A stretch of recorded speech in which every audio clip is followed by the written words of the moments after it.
الحمدللہ مسجد جعرانہ میں ہے، یہ دیکھیں ماشاءاللہ زیارت کر لیں. یہ مسجد جعرانہ ہے اور یہاں پر سے عمرہ کرنے والا جو ہوتا ہے وہ عوام کے اندر مشہور ہے کہ یہ بڑا عمرہ کہلاتا ہے. یہ آپ ہے نا پڑھ بھی سکتے ہیں، دیکھیں آپ لکھا صحیح ہے.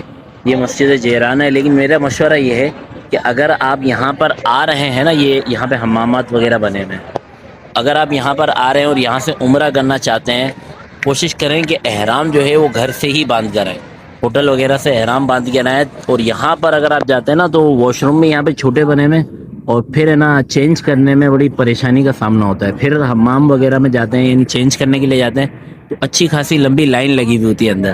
تو اس کی وجہ سے وقت بھی زیادہ لگتا ہے، اور ہے نا بسا اوقات یہ وقت لگنے کی وجہ سے جو گاڑی والا ہمیں لے کر آتا ہے وہ بھی چلے جاتے ہیں. تو احتیاط یہی کریں کہ احرام آپ گھر سے ہی باندھ کر آئیں. یہاں پر آ کر آپ نیت کر لیں، یہاں پر آ کے نیت بھی کریں، نوافل بھی ادا کریں، اور پھر ہے نا یہاں سے آپ عمرہ کرنے کی نیت کر کے اور عمرے کے ارادے سے آپ مکہ مکرمہ یعنی کعبۃ اللہ شریف کی طرف نکلنے کا ارادہ کریں. کوشش یہ کریں کہ احرام گھر سے ہی باندھ کے آئیں، کیونکہ یہاں پہ جو واش روم وغیرہ بنے ہوئے ہیں وہ بہت چھوٹے بھی ہیں اور یعنی لائنیں بھی لگی ہوئی ہوتی ہیں باہر. تو اگر یہ احتیاط کر لیں گے تو آسانی ہو جائے گی، اللہ نے چاہا تو انشاءاللہ.